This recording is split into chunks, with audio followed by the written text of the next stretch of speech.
എന്റെ ഉപ്പൂപ്പാക്ക് ഒരു ആനയുണ്ടായിരുന്നു. ഈ ബുക്കില്ലേ, ഇതാണ് ഞാൻ ഒരൊറ്റ ദിവസം കൊണ്ട് വായിച്ചു തീർത്ത ആദ്യത്തെ ബുക്ക്. ഞാൻ ഇംഗ്ലീഷ് മീഡിയം സ്കൂളിലാണ് പഠിച്ചത്. അതുകൊണ്ട് എനിക്ക് ബഷീർ, എം.ടി ഇവരുടെ ആരുടെയും കഥകളോ കവിതകളോ ഒന്നും പഠിക്കാനില്ലായിരുന്നു.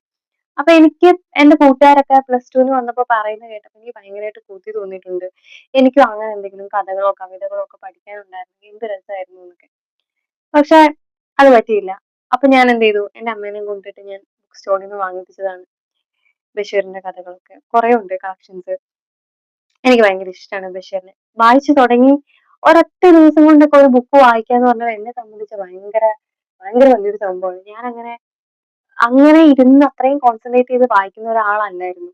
അങ്ങനെയുള്ള എനിക്ക് ഒരൊറ്റ ദിവസം കൊണ്ട് ബഷീറിന്റെ ബുക്ക് വായിക്കാൻ പറ്റുമെങ്കിൽ നിങ്ങൾക്കും ഉറപ്പായിട്ടും വായിക്കാൻ പറ്റും. ഇപ്പൊ നിങ്ങള് ബുക്ക് വായന തുടങ്ങണം എന്നൊക്കെ ആഗ്രഹിച്ചിരിക്കുന്ന ആളാണെങ്കിൽ ഉറപ്പായിട്ടും ഇതുപോലുള്ള ചെറിയ ചെറിയ ബുക്കുകൾ എടുത്ത് നോക്കുക. പലരുടെയും സജഷൻസിൽ ഞാൻ കണ്ടിട്ടുണ്ട് വലിയ വലിയ ബുക്കുകൾ കാണിച്ചിട്ട് ഇത് നിങ്ങൾ സ്റ്റാർട്ട് ചെയ്യുമെന്ന് പറഞ്ഞിട്ട്. അങ്ങനെയല്ല, ചെറിയ ചെറിയ ചെറിയ ബുക്കുകളിൽ നിന്ന് വേണം നമ്മൾ ആദ്യമേ തുടങ്ങാൻ. കാരണം തുടങ്ങുമ്പോഴത്തേക്കും നമുക്ക് ഒരിക്കലും മടുപ്പിച്ച് പോകാൻ പാടില്ല. തുടങ്ങുമ്പോൾ നല്ല ഇഷ്ടത്തോടു കൂടി സ്റ്റാർട്ട് ചെയ്തെങ്കിൽ മാത്രമേ ഇടയ്ക്കും വഴിക്കുമെങ്കിലും നമ്മൾ വായിക്കുള്ളൂ.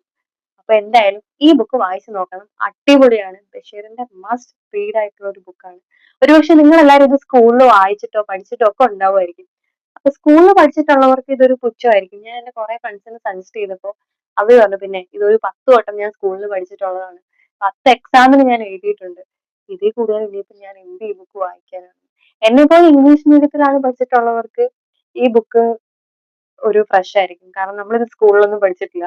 നമ്മളിത് ബുക്കിലൂടെയാണ് വായിക്കുന്നത്. അപ്പൊ അങ്ങനെയുള്ളവർക്ക് എന്തായാലും വായിച്ചു നോക്കാൻ പറ്റുന്ന ഒരു ബുക്കാണ്.